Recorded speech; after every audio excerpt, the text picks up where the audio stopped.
Bahia 2, Ferroviário 2.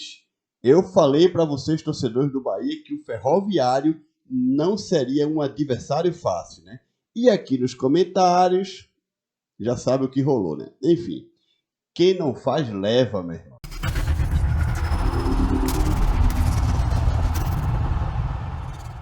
E aí, pessoal, tudo bem? Eu espero que todos estejam passando um grande dia nesse começo de madrugada aí no Brasil, né? Nesse pós-jogo que, sexto vídeo. Sexto, só de hoje, tá? Muito possivelmente esse vídeo já tá saindo na madrugada de domingo, mas ele tá sendo gravado no sábado. Então, sexto vídeo de hoje.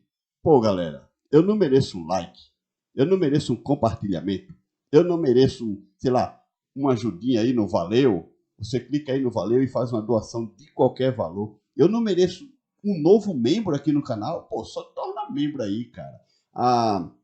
Digamos, o plano mais barato aqui de membro do canal, R$ 2,99. Não é nem uma coxinha aí no Brasil, pô. Então ajuda aqui o Nerd Rubro-Negro a crescer, tá bem? Eu fiz aqui alguns apontamentos, tá aqui, no papel. Dá pra ver? Assim. Fiz no papel mesmo, tá? Assim, dos pontos positivos que eu vi no Bahia hoje e dos pontos negativos. Eu também fiz um do Fortaleza, mas isso vai ficar para outro vídeo, tá? Que eu vou gravar depois desse, que é para amanhã, tá bom? Enfim, olha só. Pontos positivos que eu vi no Bahia hoje nesse empate com o Ferroviário em 2-2. Primeiro, garra.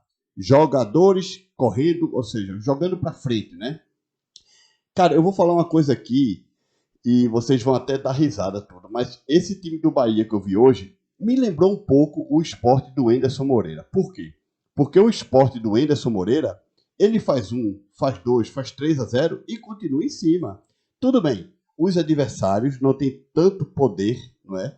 Não tem tanta qualidade para contra-atacar o Sport, isso é uma verdade, né? Mas mesmo assim, em outros tempos, eu vi o Sport fazer 1, 2, 3-0 em equipes pequenas e recuar, pô. E tem que recuar e abdicar de fazer mais gols, de aumentar o saldo positivo, que no final de um campeonato, o saldo de gols é um dos critérios de desempate. Esse time do Enderson Moreira, não, ele vai para cima, vai para cima, vai para cima. Tanto é que meteu 6-1 no Belo Jardim, mas poderia ter feito 10. Meteu 4-1 no Afogados, ainda fez 2 gols que não valeu, mas poderia ter feito os 10. Enfim, me lembrou um pouco. Por quê? Porque eu vi hoje um Bahia contra o Ferroviário para cima. Bahia foi pra cima, pô. Goulart atacou, Everaldo atacou, Biel atacou. Só que o problema do Bahia é que perde muito gol, velho. O Bahia perde muitos gols, bicho. Muitos gols, muitos. O Bahia tem o mesmo problema que tem a equipe do Fortaleza. Perde gol demais, cara. E por outro lado, sofre muitos gols também o Bahia, tá? Sofre muitos gols, cara. Praticamente todo jogo o Bahia leva gol, cara. Com exceção desse jogo aí com o Vitória, na Fonte Nova, há uns 3 jogos atrás. Mas o Bahia vem levando gol de todo mundo, pô. Todo mundo faz gol no Bahia, tá? Por mais que seja 1-0 para o adversário, como foi o caso da Jacobinense, mas o Bahia leva gol, cara. Entende? Enfim, ponto positivo do Bahia, tá? Garra, jogando para cima. Depois outro ponto positivo, Biel e Ricardo Goulart. Gostei muito da partida, tanto do Biel como do Ricardo Goulart, tá? Gostei mesmo, de verdade. O Ricardo Goulart tem que ser titular desse time do Bahia, tá, pessoal? Desculpa, tem que ser titular do time do Bahia, tá? Eu achei ele hoje um jogador muito mais, digamos, efetivo do que o Everaldo. Tudo bem que o Everaldo fez um gol de pênalti, mas um pênalti não foi. Primeiro, não foi o Everaldo que sofreu o pênalti, foi o Biel. Segundo, para mim, não foi pênalti, tá? Vou logo dizendo, para mim não foi pênalti, mas foi marcado, gol do Bahia, tudo bem. O Everaldo hoje, para mim, foi um jogador menos efetivo do que o Goulart, cara. Essa é a minha opinião, tá? Talvez você aí do Bahia pense diferente. Depois, outro ponto positivo, público. 25 mil, pô, num pré-carnaval, um sábado à noite, um público espetacular, tá? Gostei. Uma renda de quase R$500 mil, mas um público muito bom em um jogo que, um jogo importante, com um adversário que tinha vencido o Ceará na primeira rodada por 3-0, mas a torcida chegou junto, né? Não é um público vergonhoso, 25 mil numa noite de pré-carnaval, na Bahia. Bahia junto com Recife, né? Salvador junto com Recife. São 2 cidades carnavalescas, então eu considero um público muito bom, então tá de parabéns a torcida do Bahia, tá? Depois, Renato Paiva mostra sintonia com o clube, mostra sintonia com a torcida, mostra sintonia com o trabalho. Ele comete erros, claro, e vai cometer muitos mais. O Vojvoda hoje cometeu um erro, pô. Escalou um time misto para jogar contra o ABC lá em Natal e tomou ferro. Ponto final. Copa do Nordeste não é lugar de experimentos. Então o Renato Paiva vai se equivocar também. Mas eu acho que o Renato Paiva está muito centrado naquilo que ele quer. Ele quer realmente fazer um Bahia campeão.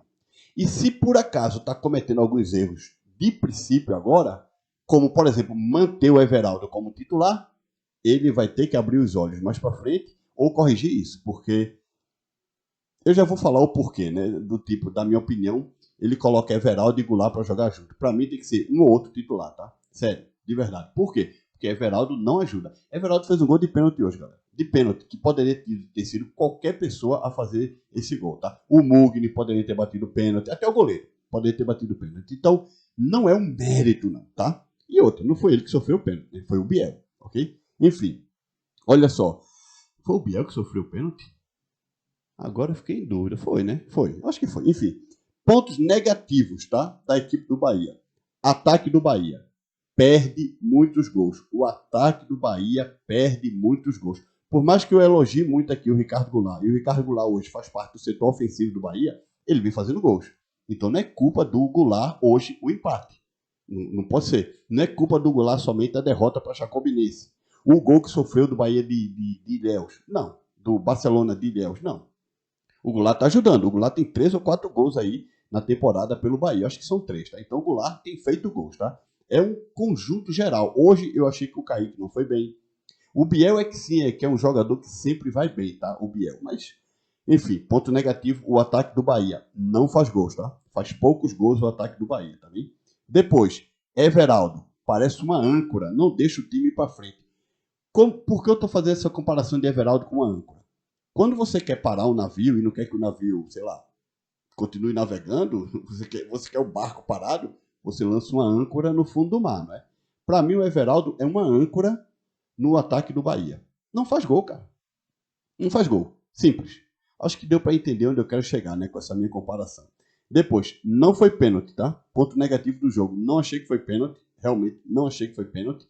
É a minha opinião. E não é possível que você aí do Bahia vai me ver com a camisa do esporte e vai dizer, é contra o Bahia. Não, é a minha opinião, pô. Opinião não de torcedor do esporte, não de uma pessoa que está agora no Bahia, uma pessoa que gosta de futebol. Para mim, não foi pênalti, tá? Depois, a defesa do Bahia, ponto negativo. Leva gol todo jogo, cara.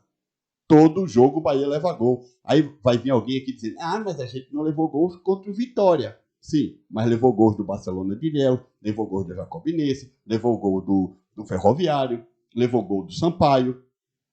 A defesa do Bahia leva muitos gols, tá? E, cara, vamos aqui ver uma coisa. Ok, alguém vai chegar aqui e vai dizer, Raul, Gustavo e Canu nunca jogou junto. Nunca jogaram juntos. Estão jogando juntos pela primeira vez. Mas, bicho, isso não quer dizer que a defesa tem que ser vazada todo jogo. Pelo menos essa é a minha opinião. Principalmente em torneios mais fracos, como o campeonato estadual. Certo? Essa coisa de que, mas o time está entrosando. Até quando, cara? Deixa eu ver aqui uma coisa. O Bahia tem 2 jogos pela Copa do Nordeste e deve ter uns 6 jogos pelo campeonato estadual. O Bahia já tem quase 10 jogos. Todos os times, Sport, Fortaleza, Bahia, já tem quase 10 jogos já no ano. Então vai ficar com essa coisa de, tem que entrosar, o time tem que entrosar. Até quando? Depois, escalação. A escalação, não gostei de Everaldo e Ricardo Goulart, os dois juntos. Eu fico pensando aqui. Vocês lembram quando o Gabigol era titular absoluto do Flamengo e o Pedro nunca jogava? Jogava, assim, nunca jogava como titular. O Pedro era sempre suplente. Mas quando o Pedro entrava, fazia gol. Lembra disso, né? O Pedro entrava, fazia gol. O Gabigol, 0. O Pedro entrava e fazia gol. E o Gabigol, às vezes, nada. E muita gente se perguntava, mas por que o Pedro é reserva nesse time do Flamengo, né? Até que chegou, se não me engano, o Dorival Júnior, vindo do Ceará, assumiu o Flamengo, e aí o Dorival colocou o Gabigol e o Pedro para jogarem ao mesmo tempo. E aí, enfim, o Flamengo é o que vocês já sabem hoje, né? Será que o Everaldo é o Gabigol do Bahia e o Ricardo Goulart é o Pedro? Porque o Ricardo Goulart sai do banco e faz gols. Tudo bem, estou fazendo uma comparação aqui, ainda é começo de temporada e tal. Não quero comparar o futebol do Ricardo Goulart com o Pedro. Vai vir gente aqui dizendo, mas eles não jogam na mesma posição, blá, blá, blá, blá, blá. É só um exemplo, galera. Um exemplo de que eu, sinceramente, como treinador, não colocaria Everaldo e Ricardo Goulart juntos. Colocaria um ou outro. Aí eu fico aqui pensando, será que o Renato Paiva sofreu internamente algum tipo de pressão para o Everaldo ter que jogar porque foi um investimento do Grupo City? Porque o Goulart já estava aí desde o ano passado. Apenas renovou o contrato, né, se não me engano, por mais um ano. O Everaldo não, o Everaldo foi um investimento. Então, será que houve aí algum tipo de pressão? Ou o próprio Renato Paiva fica dizendo assim, não, eu tenho que colocar esse cara porque o clube fez um investimento. Então esse cara tem que jogar, esse cara tem que fazer gol. Ou então pensa assim, não, ele é o 9 do Bahia, ele é o homem, ele é o homem gol do Bahia, ele tá passando uma má fase agora, então tem que dar realmente jogo pro cara poder fazer alguma coisa. Eu aqui, no vídeo passado, eu até critiquei o Renato Paiva quando eu disse, ó, o Everaldo realmente só vai fazer gols quando ele tiver um ritmo de jogo, quando ele jogar mais vezes. Mas eu não penso assim em colocar os dois juntos. Ou coloca o Everaldo ou o Goulart como atacante. Entende? Essa é a minha opinião. Mas Renato Paiva deve saber o que está fazendo, tá? Então, os pontos positivos do Bahia. A garra, jogando para cima, Biel, Ricardo Goulart, público e Renato Paiva. Por mais que eu também critique a escalação, mas Renato Paiva tem mais méritos do que, digamos assim, críticas, né? Tem mais pontos positivos, por exemplo. Depois, pontos negativos. O ataque do Bahia faz poucos gols. Everaldo, uma âncora, na minha opinião. Não foi pênalti, tá? Claro, eu coloquei aqui pontos negativos do Bahia, mas do jogo em si, né? Não foi pênalti. A defesa do Bahia leva muitos gols, como eu já falei aqui. E a escalação. Não gostei da escalação com Goulart e Everaldo de titulares. Enfim, pelo menos essa é a minha opinião. E aí, Bahia 2, Ferroviário 2. Eu falei que o Ferroviário seria uma casca de ferida no Bahia, porque tinha metido 3 no Ceará no primeiro jogo, 3, né? E hoje dificultou a vida do Bahia na Fonte Nova, por mais que o Bahia tenha tido mais volume de jogo e tenha sido uma equipe que poderia ter saído vitoriosa se não perdesse tantos gols, né? Mas o Ferroviário, quando foi lá, matou o Bahia. Fez 1-0, o Bahia teve que correr atrás de virar o jogo, e o Ferroviário... Cara, o jogador do Ferroviário, o segundo gol do Ferroviário, ele ganhou a bola de 3 jogadores do Bahia, cara. Que moleza é essa, pô? 3 ali, correndo com ele ali, tal. Pum, o cara meteu, tirou do goleiro. 3 jogadores do Bahia. É necessário ver isso, tá? Rapidinho. Grupo A. Fortaleza em primeiro, Ferroviário em segundo, CRB em terceiro, Sport em quarto. Sampaio Corrêa em quinto, Vitória em sexto, Fluminense do Piauí em sétimo, Atlético da Bahia em oitavo. Grupo B. Náutico em primeiro, 4 pontos. ABC em segundo, 3. Ceará em terceiro, Santa Cruz em quarto, CSA em quinto, Bahia em sexto. Bahia em sexto com apenas 1 ponto, tá? 2 jogos, 0 vitória, 1 empate, 1 derrota, 2 gols pró, 3 gols contra, saldo de menos 1 gol. É aquele negócio que eu falo, o ataque do Bahia não faz gol, a defesa do Bahia sofre muito gols, tá? Campinense em sétimo e Sergipe em oitavo. Esses são os grupos A e B da Copa do Nordeste. Agora deixa aqui a tua opinião, não esquece de deixar like, se inscreve no canal, vídeo de madruga, cara, mereço um like, meu irmão. E compartilha esse vídeo com seus amigos da Bahia. Nos vemos amanhã. Tchau, galera.